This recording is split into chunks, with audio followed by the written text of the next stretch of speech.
तीर से और तलवार से क्या के भी दुनिया में शहादत आई। तीर से और तलवार से क्या के भी दुनिया में शहादत आई है।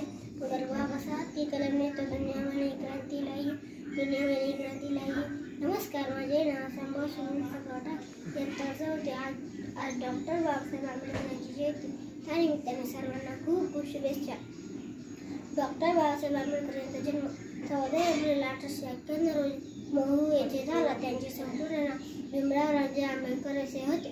त्यांना लहानपणापासून शिक्षणाची आवड, परंतु समाजामध्ये रूढ असलेल्या जातीवादी परंपरेमुळे त्यांना वर्गापासून शिक्षण घेता आले नाही. म्हणून त्यांनी वर्गाच्या बाहेर बसून आपले शिक्षण घेतले. त्यासाठी त्यांना अनेक परिस्थितींना सामोरे जावे लागले.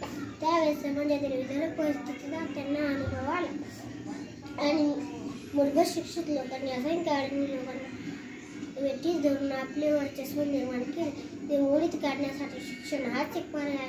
म्हणून बाबासाहेबांनी आपले शिक्षण पूर्ण करण्याचा निर्धार केला. परंतु परिस्थिती गरीब असल्याने त्यांना सहज पुस्तके उपलब्ध होत नसत. परंतु त्यांनी माघार घेतली नाही.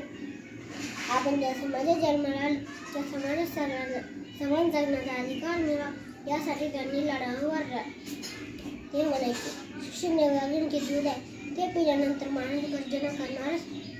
त्यांचे असे म्हणणे होते की पुस्तक वाचल्याने मस्तक सुधारते आणि सुधारलेले मस्तक पुन्हा चाच पिल्याने मस्तक होत नाही. म्हणून त्यांनी शिका, संघटित व्हा आणि आपल्या हक्कासाठी संघर्ष करा हा मंत्र दिला. अन्याय करणाऱ्यापेक्षा अन्याय सहन करणारा जास्त गुन्हेगार असतो हा विचार लोकांच्या मनात घेऊन बाबासाहेबांनी अन्यायाविरुद्ध लढा उभारला.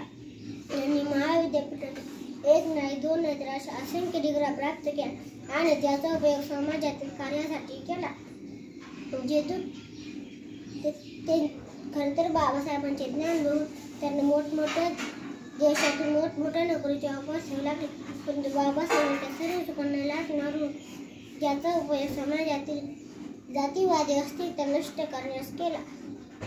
खरं तर जे दुःख जे कष्ट आपल्या वाट्याला आले इतरांच्या वाट्याला होऊ नये म्हणून बाबासाहेबांनी इतरांच्या वाटेतील काटे हटवण्याचा प्रयत्न केला.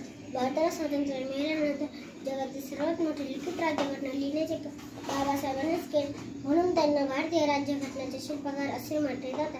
टॅलेंट ही कुठल्याही जात किंवा धर्म, गरिबी किंवा श्रीमंती यावरून येत नाही. त्या टॅलेंटचा उपयोग देश हितासाठी व्हावा म्हणून बाबासाहेबांनी धर्मनिरपेक्ष राष्ट्राची उभारणी केली. डॉक्टर बाबासाहेब आंबेडकर हे आपले संपूर्ण जीवन विद्यार्थी म्हणून जगले. असे महामानवाचा शेवट 6 डिसेंबर 1956 रोजी शेवट झाला. ज्या देशाचे न्यायव्यवस्थेमुळे वर्गाच्या बाहेर शिकणारा मुलगा त्या देशाची न्यायव्यवस्था लिहितो. जगापुढे एक ज्ञानदीप म्हणून मृत्यूनंतरही तेवत राहतो. त्याची प्रेरणा एक अमेरिकेतील तरुण घेतो आणि बाबासाहेबांना आपले आदर्श मानून अमेरिकेचा राष्ट्रपती होतो. ते बराक ओबामा अमेरिकेच्या संसदेबाहेर बाबासाहेबांचा पुतळा उभारून त्याखाली लिहितात, द सिम्बॉल ऑफ नॉलेज म्हणजे ज्ञानाचे प्रतीक जगापुढे उभारतात. अशी जगाला प्रेरणा देणाऱ्या महामानवाचे कोटी कोटी नमन. सध्या जगात बिघडलेली अंधारमय परिस्थिती बघून एवढेच बोलायचे वाटते, अंधार फार झाला आता दिवा पाहिजे, अंधार फार झाला आता दिवा पाहिजे. अशांत झालेल्या जगाला पुन्हा एकदा शांत करण्यासाठी भारताचा विमा पाहिजे, भारताचा विमा पाहिजे. जय हिंद, जय भारत.